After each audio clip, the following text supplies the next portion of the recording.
I'm in Studio X Beyond. You'd have thought I'd be in California on some soundstage. No, I'm in the center of Bangkok.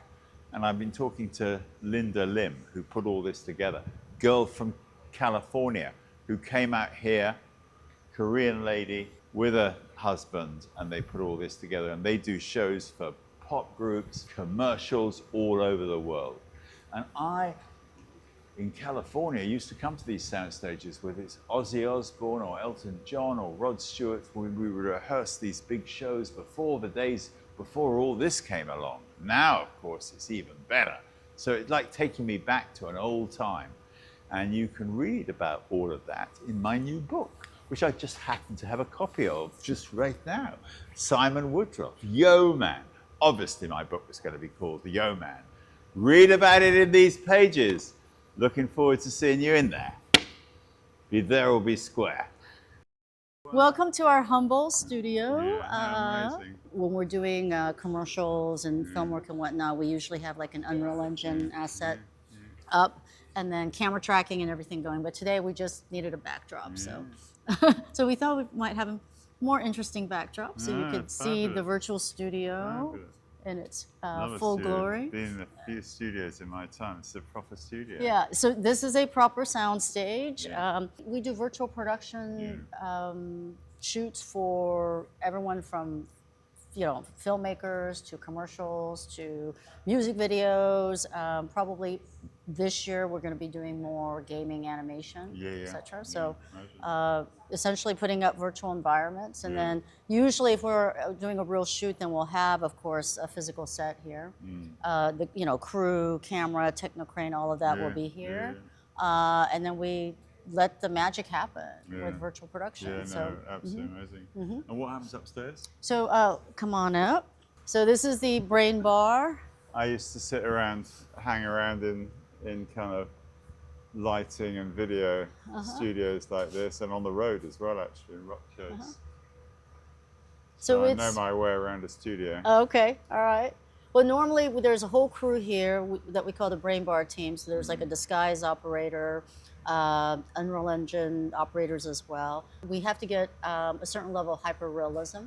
So that's what we use when we're actually shooting. What are we going to be looking at in 5 or 10 years' time? It's an interesting question. So, because it used to be like last year, everyone thought that everything would be replaced by AI. I think it's clear now that that's not the case. We can make, through motion capture, we can actually make a real talent interact with a digital talent. And so we actually did a shoot just recently for one of the PepsiCo brands where we had the human talent, which was a mother, and then we had the digital avatar that we created, this big orange character, and that was digital, but it was in a mocap. So they were interacting. It's incredible. I did big rock shows in the sort of 70s and 80s, right, before we had Ida 4 projectors in those days. But Alice Cooper had a show that was so far ahead of his time because he had a screen half that size, but it was made of strips of elastic this wide, overlapping each other, and he front projected onto it, and then he had a scene which was a film scene inside a neon graveyard, which is him being carried in a coffin in a neon graveyard, and when they got to the screen, they parted the thing and walked out, and they cut the image obviously on the screen, and it really appeared live on. He's very ahead of his time for a theatrical show, and he walked in and out of the screen. It's jaw dropping in those days. Before now. Well, we just did a shoot instead of your usual like boring like PowerPoint, death by PowerPoint, talking heads, whatever.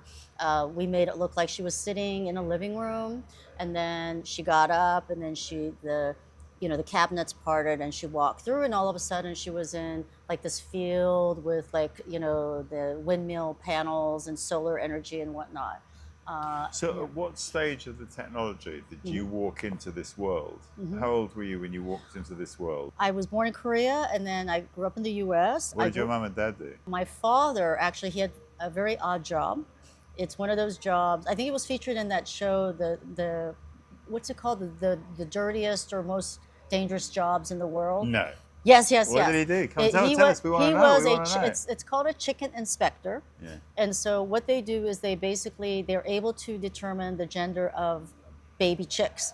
Okay, and it's only you can only. So he had rubber gloves. Yeah, yeah. He was a picked rubber. them up. Your father was a rubber glove man with chickens. Yeah. Why don't I? When you were a kid, did you have brothers and sisters? Yeah, yeah, yeah. When you were yeah. a kid, did you go and watch him doing it? I've watched. He tried to teach me. Were of you course, embarrassed when your people said, "What's your What? dad do?" No, And you it said was- he puts his hands up chickens' No, bottoms. I never. Yeah, I didn't put it that way. But they would look at me like, what? When you left school, Mm-hmm. what did you do? Got a master's in political international relations. Yeah. Because originally I thought I was going to do my PhD. You were academic. You were Yeah. good at school. I think it became from this pressure to be the dutiful daughter of a first generation immigrant. I knew I didn't want to be a You doctor knew that or lawyer. early. I did. So then I thought, well, at least with Asians, when you're a professor, it's respectable. I mean, Yeah. you make shit money, but at least it's respectable, Yeah. right? So then I thought, I'll get a PhD. But as soon as I got into the PhD program, I And what realized did you do a PhD in? University of Chicago. It was going to be in political science. Yeah. And instead, I left with a master's in international relations Yeah. because I was like, no way in hell Yeah. am I cut out for this. Yeah. I don't want to be stuck in the library for 10 years. Yeah. Did you burst out into San Francisco of the 90s or the 2000s? Yeah, definitely the 90s. I went through my raving, my gay clubbing days, all of that. So that was a big gay scene. Yeah, yeah, Exactly. yeah. It was You so must have had so much much fun. It was a blast. Yeah. So you didn't. You went just work. Oh, You were no, having no, no. fun. I worked hard and I played hard. You know, how do you get an entry into society? Mm-hmm. And as a parent, I know that. You know, try and getting your kid not to go. You know, as we educate our kids, we spend all this money on them, and then when they get to be 19 or 18, they say, "Right, you're on your own. Get out in the world." Actually, that's when our job should start Yeah. as parents. Yeah.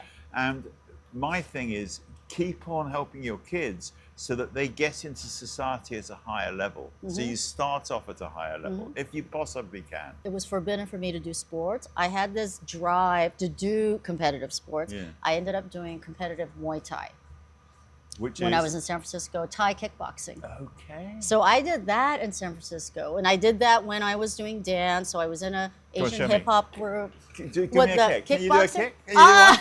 Come on. With these come boots, on, no, come no, no. on. I On your do. head. I do boxing now. Okay, well, I can do boxing. Yeah, look, okay? I can see it there. Oh, I love it. I love it. Oh, good. So that is so cool. So I did that, and then when my mom used to visit me, I had like black eye, and then my legs were all black and blue. She goes, "Why can't you do like Tai Chi, something like more gentle?" And I said, "You know what? More This is your female, fault." more feminine. Yeah, and I said, "This is all your fault, yours and Dad's, because you did not allow me to do sports." And so I decided to go to the other extreme. But daughter, that is Yeah. how it is. You're from a Korean family. You must Yeah. pay respect to your heritage Yeah. and to where we came from. Yes, yeah. And you did. You're a Yeah. good daughter. But this world here, look at this. This is rock and roll. Mm-hmm. That's the way I see it. This is rock and roll.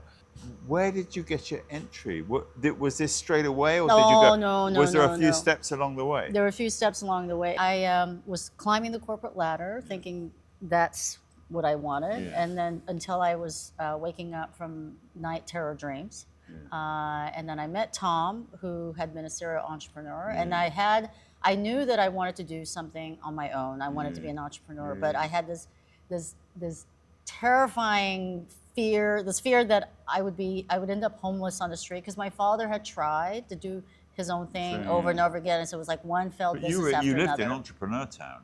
Yes, I know. I know, that's the irony, and we were surrounded, and in fact, the neighbor. And did that feel like competitive then? I mean, did it feel Yeah. intimidating to have all those successful people around you in Silicon Valley and all of that? Probably, yeah, there was a bit yeah, of that, but I yeah. think most of it was just looking at my father and seeing all of his failed businesses, Yeah. and then irrationally thinking that I didn't have it in me. So that's what held me back. But then it got to the point where I just had no choice. I needed to change. Where did the courage come Yeah. from? Combination of night terror dreams. Nightmare. Yeah, I was having. I think You had nightmares. I was having nightmares about listen, being in the this corporate is somebody world. who's done pretty good. She's an entrepreneur, and she was having nightmares. Yeah. And that's what got her in. That was the and sign. I'm always saying Yeah. to people, if you're outside of your comfort zone, if you're suffering, that's not such a bad place to be. Correct.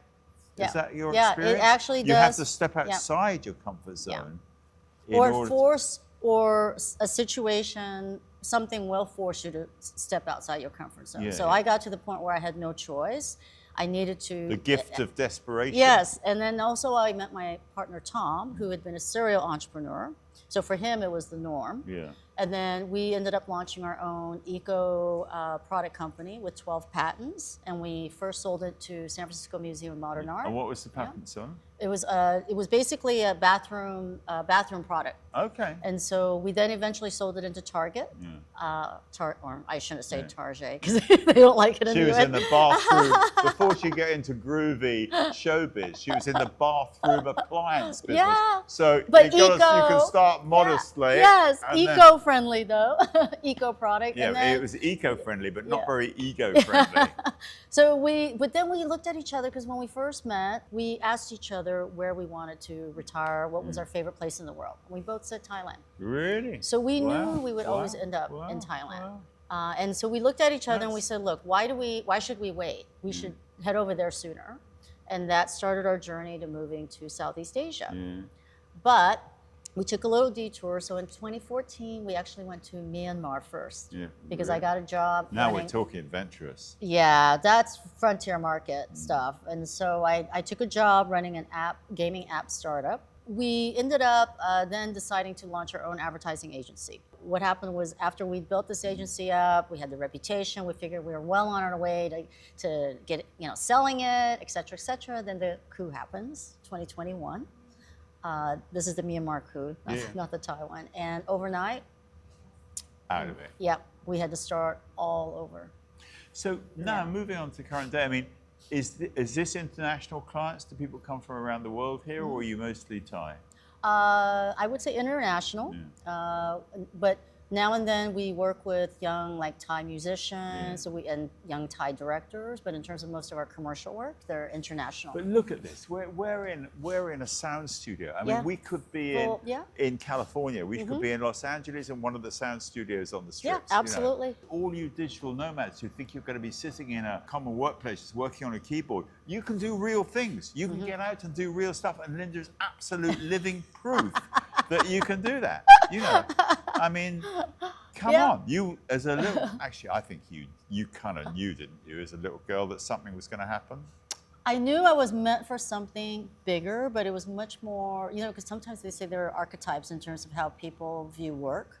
Some people do the 9 to 5. It's a means to an end. They make money. They raise their kids. It's all, and that's great for people. I mean, there's nothing wrong with that. That wasn't you. But for me, I knew that I needed purpose.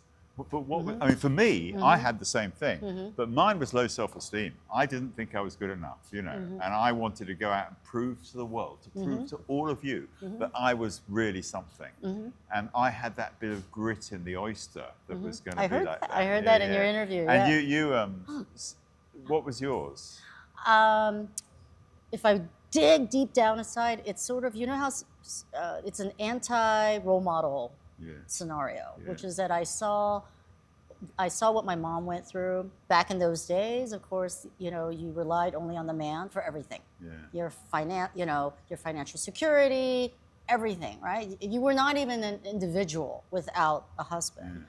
And I grew up watching that, and then also, we argued a lot because she wanted me to get married and have kids, and to her that was the goal, the ultimate goal.